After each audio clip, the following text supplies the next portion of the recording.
तर बऱ्याच वेळेला मला कमेंट येतात की मुंड्यामध्ये जे ब्लाऊज आहे खूप टाईट बसतोय आणि त्यामुळे जे शोल्डर आहे तर ते पडतंय। तर सेम जे प्रॉब्लेम आहे तर या कस्टमरना होत होता। तर या ब्लाऊजसाठी मी एक ट्रिक वापरलेली आहे मुंड्यामध्ये। तर याच पद्धतीने जर तुम्ही कटिंग कराल तर एकदम व्यवस्थित जे आपला मुंडा आहे तर तो सुद्धा टाईट होणार नाही आणि जे शोल्डर आहे तर ते सुद्धा व्यवस्थित बसेल। तर आपल्याला हे जे प्रॉब्लेम्स असतात तर ते जास्त हेवी साईजमध्ये आपल्याला दिसून येतात, कारण त्यांचे जे हात असतात तर ते जास्त ब्रॉड असतात। तर त्याच्यामुळे त्यांना काय होतं की मुंडा जो आहे आपल्याला काकेमध्ये खूप टाईट होतो आणि त्यानंतर जे शोल्डर आहे तर ते पडतात। तर ते हे बघा, ह्याचं साईड फिटिंग सुद्धा तुम्ही बघू शकता या ब्लाऊजचं। तर 38 आणि 40 साईजसाठी हे जे मेजरमेंट आहे आपलं आजचं असणार आहे। तर त्यासाठी शोल्डर किती घ्यायचं, मुंडा किती घ्यायचा आणि मुंड्याला आपण कशा प्रकारे ह्याला शेप द्यायचा आहे तर ते जो आपला मुंडा आहे अजिबात टाईट होणार नाही। तर आता सगळ्यात आधी आपण पेपरवरती याचं जे मेजरमेंट आहे तर ते टाकणार आहोत।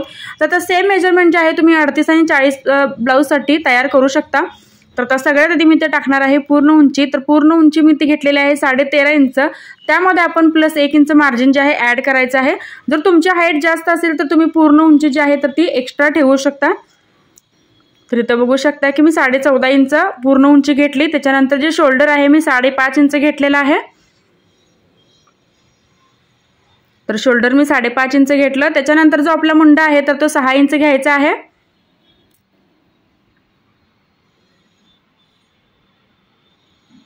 तर आता हे बघा, मी मुंडा सुद्धा 6 इंच घेतला।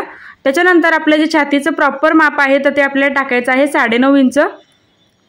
तर त्याच्यानंतर आपण 2 इंच जे आहे एक्स्ट्रा मार्जिन ॲड करायचं आहे। जर तुम्ही 40 साईजसाठी ब्लाऊज बनवत असाल तर 10 इंच माप टाकायचं आणि त्याच्यानंतर 2 इंच आपण एक्स्ट्रा मार्जिन वाढवून घ्यायचं।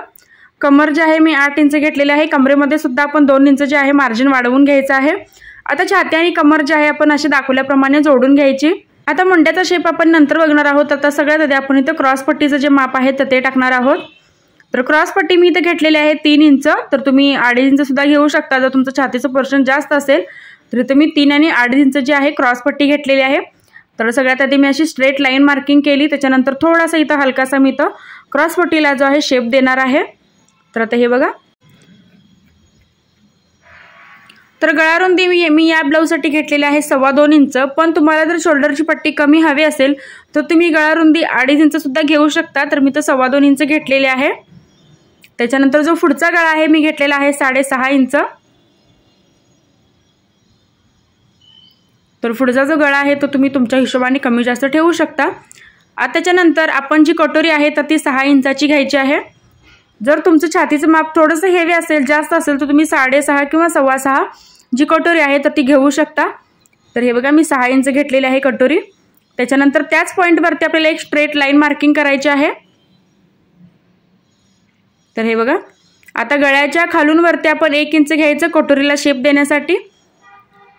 त्यानंतर परत एक लाईन आपण इथं मार्किंग करून घ्यायची आहे क्रॉसमध्ये। तर अशा 2 लाईन आपल्याला इथं घ्यायच्या आहेत तरच आपला जो कटोरीचा शेप आहे एकदम व्यवस्थित आणि परफेक्ट येतो।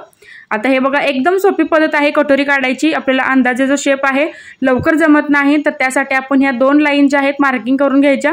त्याच्यानंतर एकदम प्रॉपर असा कटोरीचा जो आहे शेप व्यवस्थित निघतो। जर तुम्हाला अजूनही कटोरी काढता येत नसेल तर तुम्ही या पद्धतीने कटोरी जी आहे काढू शकता। त्याच्यानंतर मी पुढच्या गळ्याला जो आहे शेप दिलेला आहे। तर आता आपण इथे घेणार आहोत मुंड्याचा शेप इथं। तर आता नॉर्मल आपण फ्रंट मुंड्याचा जो शेप आहे 1 इंचावरती घेत असतो।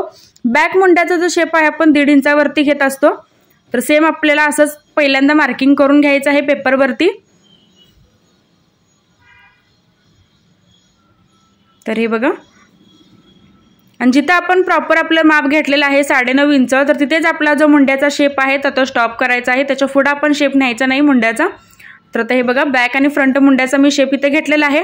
तर आता हे बघू शकता की ज्यांना मुंडा जो आहे टाईट होतो काकीमध्ये तर त्यांनी काय करायचं आहे की बॅक साईडचा जो आपला शेप आहे तर तो 1/2 इंच काय करायचा आहे आपल्याला डाऊन करायचा आहे।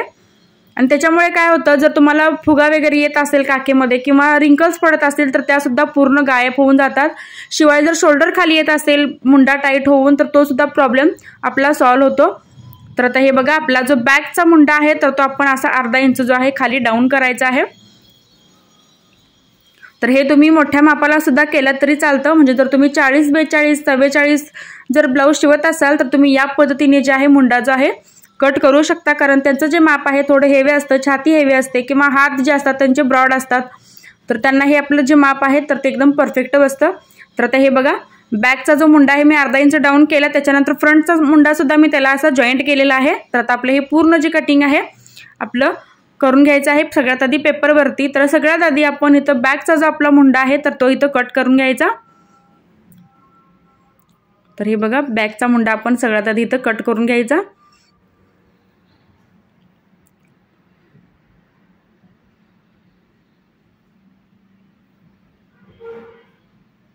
आता फ्रंट आणि बॅक जो आहेत आपण सेपरेट करून घेणार आहोत। तर या व्हिडिओमध्ये आपण डायरेक्ट कटोरी जी आहे कापडावरती कशी वाढवायची तर ते सुद्धा बघणार आहोत।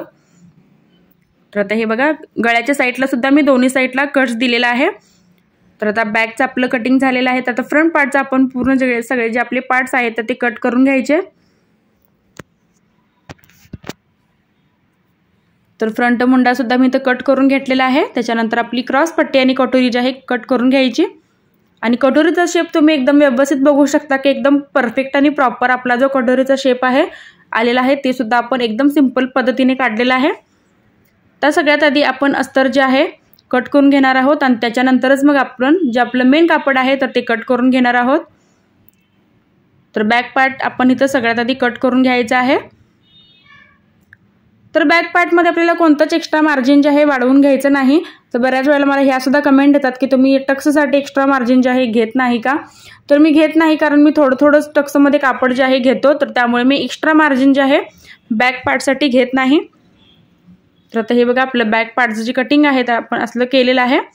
तर आता मुंडा आणि कटोरी आणि क्रॉस पट्टी जी आहे आपण अशी ठेवून कट करायची आहे। तर मुंड्यामध्ये सुद्धा आपल्याला कोणतंच मार्जिन जे आहे एक्स्ट्रा वाढवून घ्यायचं नाही, फक्त आपल्याला कटोरीमध्ये आणि क्रॉस पट्टीमध्ये एक्स्ट्रा मार्जिन जे आहे वाढवून घ्यावं लागतं। तर आता हे बघा आपला मुंडा पण इथं आपण कट करून घेत आहोत। तर आता कटोरी आपण कधीही अस्तरवरती ठेवताना ती क्रॉस कापडावरतीच आपल्याला ठेवायची आहे, तर कटोरी अंगामध्ये घातल्यावर एकदम व्यवस्थित बसते। जर तुम्ही सरळ कापडावरती सरळ कटोरी ठेवला तर ती एकदम चपटी होते। तर हे बघा अशा पद्धतीने आपल्याला कटोरी ठेवायची आहे। दोन्ही साईडला आपल्याला 1.5 इंच घ्यायचं आहे टक्ससाठी। त्याच्यानंतर सेंटरला आपल्याला ह्याला 1.5 इंच वाढवायचं आहे आणि प्रॉपर कटोरीचा शेप देऊन आपण जी कटोरी आहे तर ती कट करायची।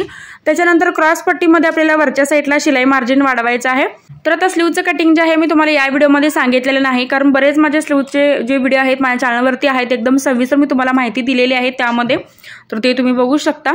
तर आता हे बघा क्रॉसमध्ये पट्टीमध्ये आपल्याला वरच्या साईडला अर्धा इंच एक्स्ट्रा घ्यायचं आहे शिलाई मार्जिनसाठी आणि पूर्ण आपलं जे कटिंग आहे अस्तरवरती आपण असं केलेलं आहे। तर फ्रेंड्स आजचा व्हिडिओ तुम्हाला कसा वाटला कमेंटमध्ये नक्कीच सांगा। काय डाऊट असेल तर तेही तुम्हाला कमेंटमध्ये विचारू शकता। व्हिडिओ शेवटपर्यंत बघितल्याबद्दल अगदी मनापासून धन्यवाद।